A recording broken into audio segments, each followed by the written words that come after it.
চাঁদপুর শহরের কোড়ালিয়া এলাকায় গ্যাসের লাইন লিকেজে একই পরিবারের 6 জন দগ্ধ হয়েছে এবং এ বিষয়ে আরও জানাতে সরাসরি যুক্ত হচ্ছেন সহকর্মী শরীফ আহমেদ। শরীফ, সর্বশেষ পরিস্থিতি কি জানাবেন আমাদেরকে?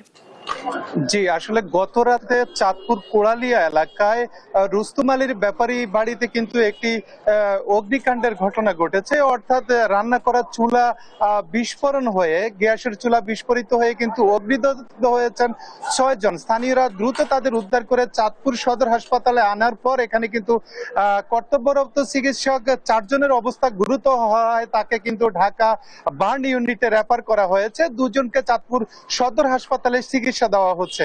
গতকাল সেহরির সময় কিন্তু যখন এখানে যে বাড়ির ভাড়াটিয়া রয়েছেন আব্দুর রহমান, তার পুত্রবধূ খাদিজা বেগম কিন্তু রান্না করার সময় কিন্তু হঠাৎ করে গ্যাস লিকেজ হয়ে বিস্ফোরিত হয়ে ওঠে এবং তখনই কিন্তু অগ্নিকাণ্ডের ঘটনা ঘটে এবং মুহূর্তের মধ্যে আগুনের লেলিহান শিখা কিন্তু পুরো ঘর ছড়িয়ে পড়ে।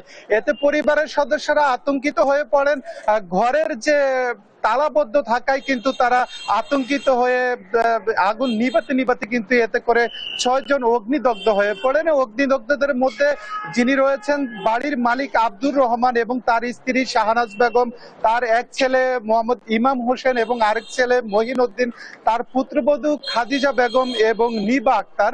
এদের মধ্যে কিন্তু 4 জনের অবস্থা গুরুতর, অর্থাৎ তাদের শরীরের কিন্তু 50 থেকে 60 ভাগ কিন্তু পুড়ে গেছে, তাদের অবস্থা আশঙ্কাজনক।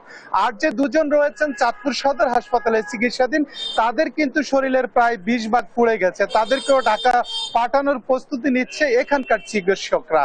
আর আমি যদি বলি, আসলে এখানে আমি প্রতিবেশীদের সাথে কথা বলেছি, তারা বলছেন হঠাৎ করে ভোর রাতে কিন্তু বিকট শব্দ হয়ে উঠে পড়ে। তারা কিন্তু যখন দৌড়ে এই ফ্ল্যাটটিতে যান তখন কিন্তু ভিতর থেকে দরজা বন্ধ থাকায় তারা উদ্ধার করতে সময় লেগেছে এবং এতে করে যে তাদের যে বাসাটি রয়েছে, তাদের বাসার বিভিন্ন রুম কিন্তু আগুনে ক্ষতিগ্রস্ত হয়েছে এবং পুড়েছে। তো এখন যে সর্বশেষ অবস্থা সেটি হচ্ছে তাদের স্বজনদের সাথে আমি কথা বলেছি, ঢাকায় তাদের চিকিৎসা চলছে এবং চাঁদপুর সদর হাসপাতালে যে 2 জন রয়েছেন তাদেরকেও ঢাকায় নেওয়ার প্রস্তুতি চলছে। তো এই ছিল চাঁদপুর থেকে আমার কাছে।